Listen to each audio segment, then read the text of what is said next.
Hi, my name is Corey Suzuki, and this is my submission for CS50w Project 3 Mail. This video will demonstrate all of the requirements in action. I finished implementing the required features much quicker than I did with the last project, so I decided to spend a few days trying to clone some of Gmail's design elements and features. You'll notice some of these elements during the demonstration, but I'll specifically go over these additions at the end of the video. Starting with mailboxes. The inbox is loaded by default when a user first visits the site. To load the emails, a GET request is made to the provided API, and the response to that request includes all of the emails in the specified mailbox. Each email div contains the sender, subject, and timestamp. If the email is unread, the div has a white background and the font is bold. If the email has been read, the background is gray and the font weight is normal. Now, sending emails. This is done by making a post request passing values for recipients, subject, and body. By default, the form appears anchored to the bottom right of the page. It can be collapsed, or it can be expanded. When expanded, the background is darkened, bringing the form into focus for the user composing an email. I'll send a message to my aunt from the UK.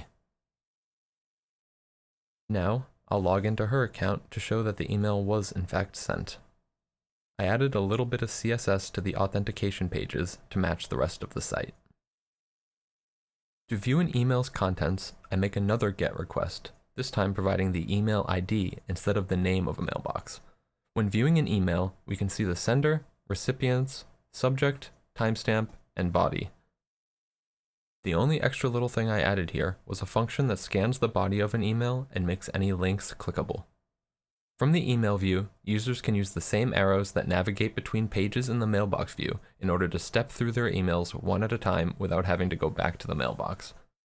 Whenever you open an email, it's automatically marked as read, but users can also mark emails as read or unread from the mailbox page using the checkboxes or select all.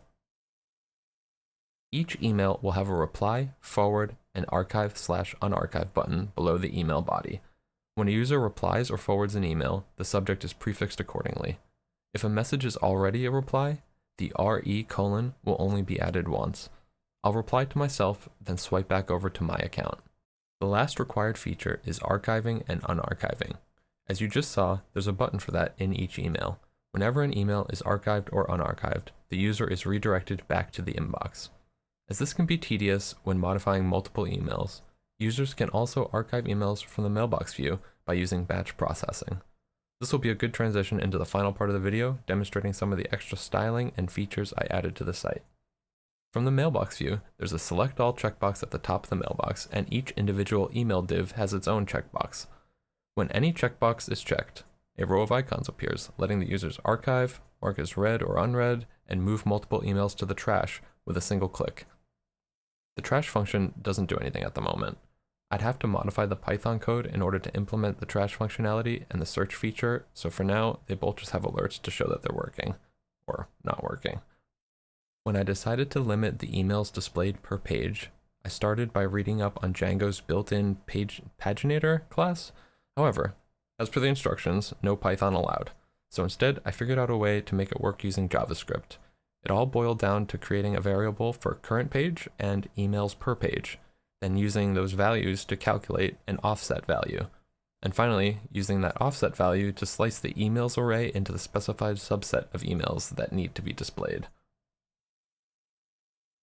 Along with the dynamic search bar and the sidebar icons, I also added the ability to collapse the sidebar by clicking on this wonderful little hamburger icon. There's also a drop-down when the user clicks on their profile picture. And finally, despite this project being a single-page application, I was able to get the browser's forward, backward, and refresh buttons to work.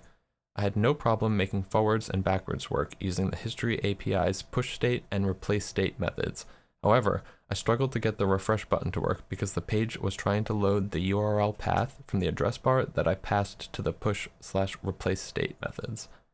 I ended up solving this problem by passing an empty string to those methods as the URL path, then using hashed URLs to change the text in the address bar.